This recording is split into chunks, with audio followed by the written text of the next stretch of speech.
Bentar, ini mengganggu kayaknya ya tampilan. Bawa aja lagi. Proses editingnya.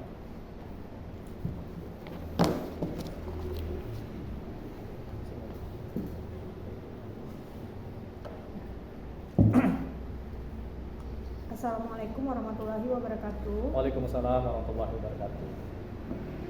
Pak Poni, hari ini kita melakukan pendampingan 2, yaitu perubahan paradigma pemimpin pembelajaran. Pak Poni, apa kabarnya? Alhamdulillah Bu, sehat, Sehat luar ya? biasa. Sehat ya. Jadi semua file yang tadi tentang komunitas praktisi sudah dibagi ke saya ya Pak ya? Sudah. Bapak, saya ingin bertanya apa saja proses kegiatan yang sudah berjalan selama 1 bulan terakhir, baik itu pembelajaran daring maupun pendampingan. Seputar kita tahu. Seputar pembelajaran daring yang telah Bapak dapatkan. Oh, dari LMS ya. Iya. Seputar pembelajaran daring ini sangat luar biasa Bu. Saya sangat menambah ilmu saya. Ya. Dan saya pendampingan kedua juga tadi saya sudah memberikan sedikit ilmu tentang yang saya pelajari dari LMS kepada teman-teman saya. Ya. Dan ini adalah suatu gebrakan untuk saya dan nilai positif untuk saya untuk memberikan kepada teman-teman saya. Baik. Saya apresiasi kemajuan Bapak selama ini, baik itu mengikuti lokakarya, pendampingan maupun pertemuan tatap maya bersama fasilitator.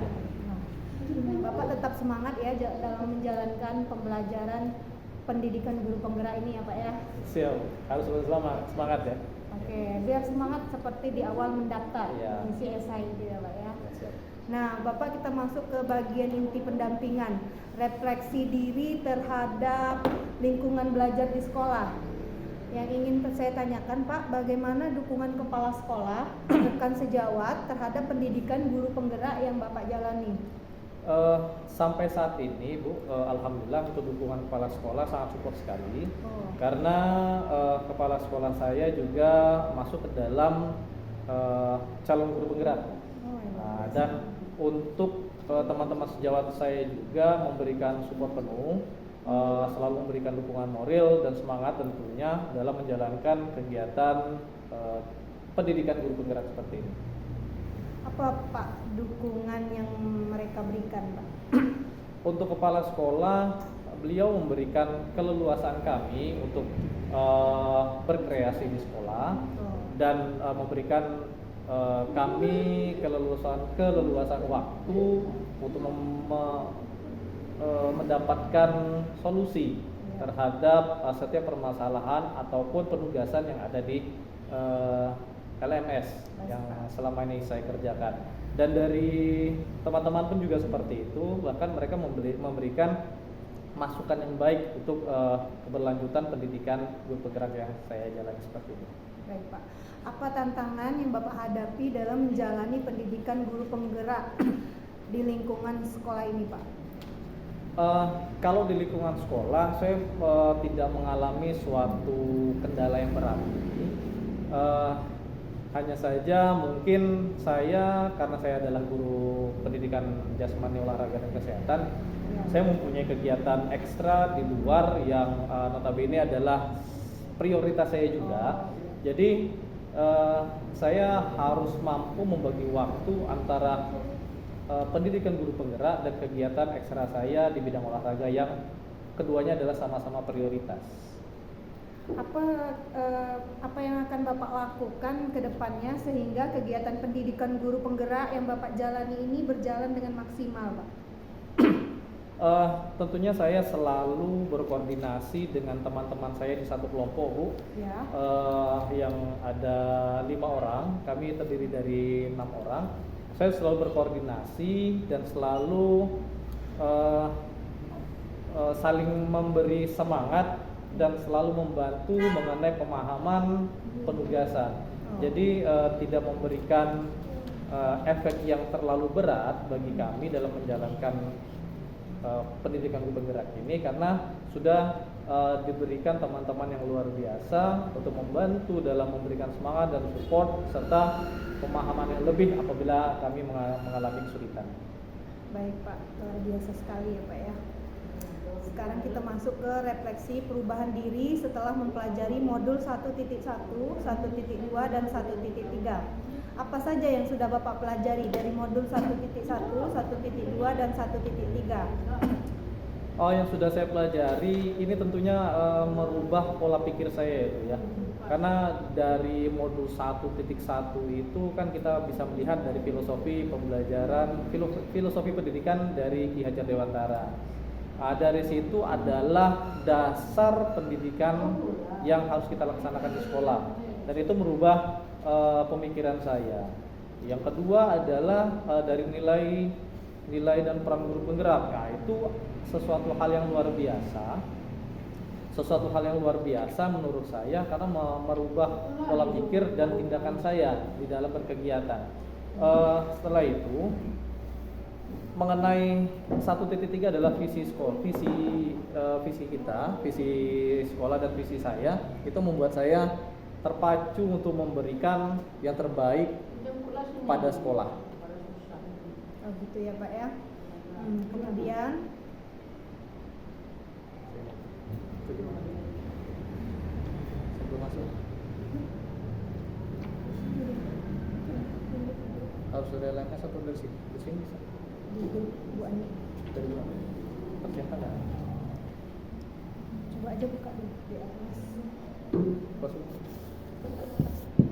Nah Bapak, sekarang saya ingin tanya ke Bapak, apakah yang Bapak sampaikan tadi modul 1.1, 1.2, dan 1.3 sudah diterapkan, diimplementasikan di kelas dan berikan contohnya? Sejauh ini Bu, sedikit-sedikit sudah mulai saya implementasikan di kelas, apalagi mengenai peran saya sebagai guru penggerak. Itu sudah saya implementasikan ke siswa, dan mungkin ada beberapa siswa yang mengalami bahasanya itu kejutan lah seperti itu, tidak seperti biasanya, seperti itu. Tetapi mereka memberikan respon positif atas segala perubahan yang saya berikan, dan itu adalah memacu semangat saya juga untuk melanjutkan kegiatan pendidikan guru penggerak. Baik Pak, dari hal yang Bapak lakukan, kata Bapak ada respon positif. Bagaimana tanggapan anak-anak itu terhadap perubahan yang Bapak berikan, dan bagaimana Bapak melihat respon dari anak-anak? Baik, dari respon anak-anak, karena kita polanya pembelajaran dan dari modul-modul yang tersebut saya belajar, Iya. dan ada perubahan dalam pembelajaran, mereka memberikan respon positifnya, mereka lebih antusias dalam pembelajaran, Lebih antusias lebih ya Pak antusias dan lebih memperhatikan, karena biasanya kan anak-anak ini perhatian mereka terhadap pembelajaran ke guru itu yang mengalami kesulitan, agak sedikit sulit. Iya Pak. Gimana Pak perasaan Bapak setelah menerapkan modul 1.1, 1.2, dan 1.3 di kelas? Perasaan saya sangat menyenangkan Bu ya, karena ilmu baru yang sudah saya dapat, saya terapkan, itu adalah tantangan dan dapat diterima oleh anak-anak, itu menjadi suatu nilai kebanggaan untuk saya. Allah. Jadi suatu tindakan yang untuk saya baik untuk dilaksanakan terus. Debrina, kuenya baik. Itu biar aja. Baik Pak, apa yang sudah baik Pak dan harus diperbaiki ke depannya? Semua pembelajaran yang kita lakukan semuanya itu sebenarnya baik karena penambahan ilmu untuk siswa kan Bu. Tapi memang harus ditingkatkan sedemikian rupa dengan lebih baik agar berjalan lebih bagus dan dapat diterima oleh lingkungan sekolah sebagai penerapan implementasi kurikulum Merdeka. Baik. Sekarang kita masuk ke rencana merintis atau menumbuhkan komunitas praktisi di sekolah ya Pak ya. Ya. Apakah Bapak mempunyai pengalaman merintis komunitas praktisi di sekolah? Mohon maaf, dulu udah saya bilangin ya, bukan praktisi lagi. Oh iya, baik. Belajar. Apakah Bapak sudah memiliki pengalaman dalam membentuk komunitas belajar di sekolah ini, Pak? Ya, sampai saat ini Bu, saya di sekolah, kami di sekolah sekarang masih dalam rancangan. Saya sudah membuat rancangan, yaitu membuat suatu komunitas belajar yang pada awalnya adalah komunitas belajar sesuai dengan mata pelajaran yang saya ampu, yaitu PJOK, komunitas Iya, Pak. pembelajaran PJOK. Nah, sambil berjalan saya juga sudah berkoordinasi dengan guru bahasa Indonesia. Saya juga ingin sudah membuat rancangan untuk membuat komunitas belajar lintas mapel, yang diharapkan adalah agar menambah suatu pengetahuan dan ilmu baru dari masing-masing guru mata pelajaran, seperti itu. Tapi saat ini sedang dalam rancangan dan akan dilaksanakan secepat mungkin. Baik, Pak. Terkait hal itu, dalam merintis komunitas belajar itu, Pak, apa tantangannya dan bagaimana Bapak mengatasi tantangan tersebut? Baik, tantangan setiap apapun pasti ada Bu ya.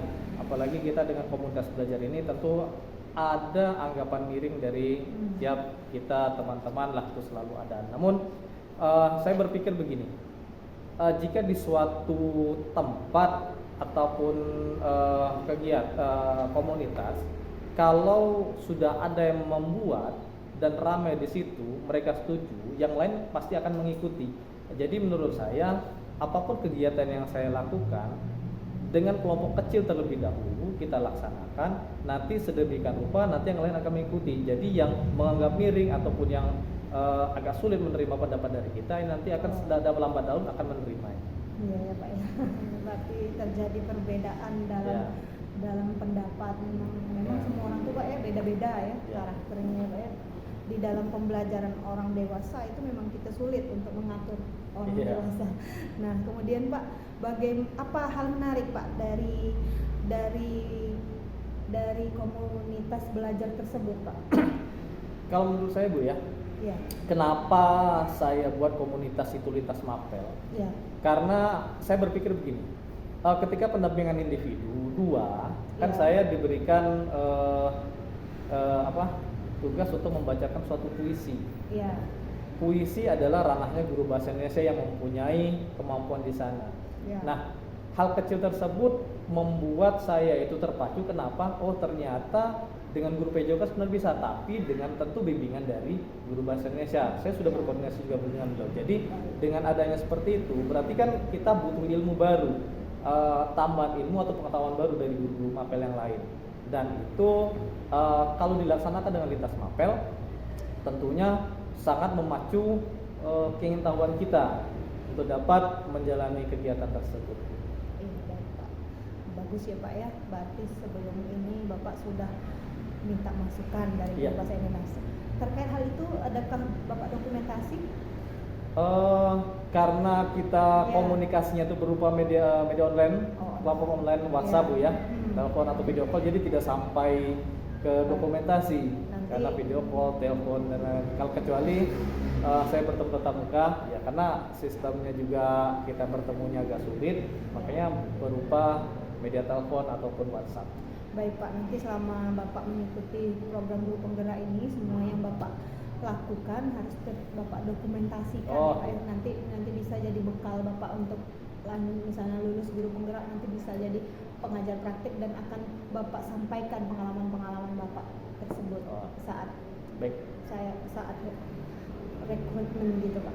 Nah, kemudian Pak, apa rencana Bapak nih ke depannya untuk pengembangan komunitas belajar yang sudah dibentuk? Untuk tahap awal Bu, untuk pengembangan ke depan, saya rasa adalah untuk mengumpulkan sebagai fasilitator mungkin ya, fasilitator ataupun pengajar yang memberikan ilmu lebih kepada teman-teman untuk agar lebih memacu semangat mereka. Jadi saya akan mengumpulkan dulu teman-teman agar rancangannya itu lebih bagus, terprogram dan dijalankan dengan baik. Mungkin seperti itu. Iya Pak. Nah sekarang Bapak kita masuk ke mengkomunikasikan visi dan prakarsa perubahan sekolah. Tadi sudah terlihat ya Pak ya, Bapak sudah memimpin diskusi dengan baik. Sekarang saya ingin menekankan hal yang perlu ditekankan dalam proses diskusi ini, yaitu dalam hal ini Pak terkait visi, kita selaku calon guru penggerak bisa mengajak guru dan kepala sekolah untuk memperhatikan visi yang ada di sekolah. Kemudian apakah sudah selaras dengan cita-cita kita dan murid. Selanjutnya Pak, kita juga tadi juga sudah disimpulkan hasil diskusi terkait visi sekolah ya Pak ya. Nah, hal itu Pak bisa kita rincikan baik dari sikap, perilaku murid, guru, kepala sekolah, dan orang tua. Hal itu tercermin dari visi yang sudah dirumuskan. Jadi kita sebagai guru harus memberikan contohnya. Nah, baik itu dari guru, murid pun juga. Selanjutnya juga orang tua. Nah, di sini saya tekankan lagi Bapak bahwa ada inisiatif perubahan yang terlihat dari Bapak dan rekan sejawat dalam proses diskusi tadi. Dan terakhir, kita pastinya kita tidak bisa bergerak sendiri. Pastinya kita perlu kolaborasi dengan seluruh warga sekolah ya Pak ya. Itu yang bisa saya sampaikan terkait proses diskusi tadi ya Pak ya. Nah, selanjutnya Bapak kita masuk ke bagian akhir pendampingan ya Pak ya. Kita akan refleksi terhadap proses pendampingan saat ini Pak. Apa hal menarik yang Bapak dapatkan setelah proses pendampingan hari ini, dan apa yang membuat menarik itu menurut Bapak? Hal menarik yang pertama adalah Bu, saya merasa tertantang karena saya diberikan penugasan berupa membuat visi yang nantinya bisa untuk menjadi visi sekolah. Padahal sebenarnya visi sekolah itu kan harus dirembukan dengan orang banyak dan bermanfaat sekali untuk perkembangan sekolah. Jadi kenapa saya mengambil alasan tersebut? Karena dengan buah pikiran saya dapat memberikan